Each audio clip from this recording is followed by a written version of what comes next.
আমি সবাইকে অনুরোধ করব আল্লামা তকি উসমানী হাফিজাহুল্লাহর একটা বই পড়তে। আত্মশুদ্ধি ও তাসাউফ একটা বই আছে। আত্মশুদ্ধি ও তাসাউফ একটা বই আছে, আপনি পড়েন। আমি আপনাকে এনশিওর করছি, আপনার কাছে মনে হবে যে প্রতিটা লাইন আপনার জন্য লেখা হয়েছে। প্রত্যেকটা লাইন পড়বেন, মনে হবে আপনার জন্যই লেখা হয়েছে বইটা। একবার বইটা পড়ে স্বাদ মিটবে না, বারবার পড়তে ইচ্ছা করবে। একটা বই পড়েন।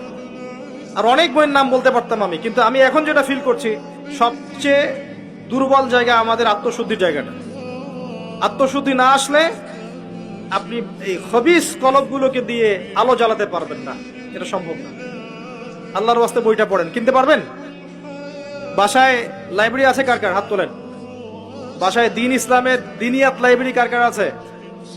ইসলামী বইয়ের লাইব্রেরি আছে? ব্যক্তিগত সংগ্রহে লাইব্রেরি করেন।